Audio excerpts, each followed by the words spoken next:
আপনার অনেকটাই ভুল হয়ে গেছি, তুমি আমাকে ক্ষমা করে দাও দাদা। কার্তিক, তোমাকে তো আমি ক্ষমা করে দিয়েছি। সত্যি বলছো? হ্যাঁ, সত্যি বলছি। ঠিক আছে দাদা, এবার তোমার আর কষ্ট করতে হবে না। তুমি এখানে বসে থাকবে আর আমি এই মাঠে মাঠে গরু গরু তাড়াবো। ঠিক আছে, এবার তোমার হাতের লাঠিটা আমাকে দাও। না কার্তিক, তুই ছোট মানুষ, তুই তুই পারবি না কার্তিক। দাদা, তুমি আমাকে আশীর্বাদ করলে আমি মাঠে গরু তাড়াতে পারবো। আমি বলছি তুই এক কাজ পারবি না। আমি তো বলছি তোমার আর কাজ করতে হবে না, আজ থেকে আমি কাজ করব। ঠিক আছে কার্তিক, তুই এত করে বলছিস, এই বাবার হাতে দেওয়া লাঠি আজ আমি তোর হাতে তুলে দিচ্ছি। ঠিক আছে, আর আমি দেখবো তুই এই মাঝে মাঝে কেমন করে গরু চড়াস। ঠিক আছে দাদা, তুমি আমাকে আশীর্বাদ করে দাও, আমি যেন মাঠে গরু রাখতে পারি। আমি তোকে প্রাণ করে আশীর্বাদ করলাম ভাই।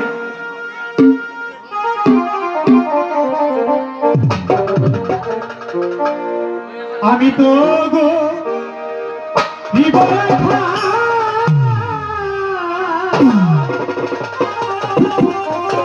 মাঠে মাঠে দৌড়ি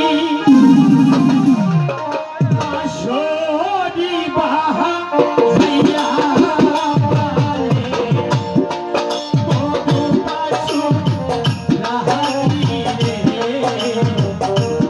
আমি তো গো জীবন খালে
ওই বড় গরুটা ওই দিকে চলে যাচ্ছে, আর সিঙ্গালা গরুটা আরেক দিকে চলে যাচ্ছে। আর সর দাঁড়া, আর সর, তুই যা ওই দিকে আর তুমি যাবে ওই দিকে। কি শোনা যাও, আমি তো বসে দিয়ে নিই। দাদা শোনো, দেখেছো আমি কি সুন্দর করে মাঠে গরু রাখলাম। হ্যাঁ, দেখেছি। আচ্ছা শোনো, তুমি ওখানে বসো আর আমি এখানে বসি, দুজন মিলে একটু বিশ্রাম করি। হ্যাঁ ঠিক আছে ঠিক আছে, তাই হবে।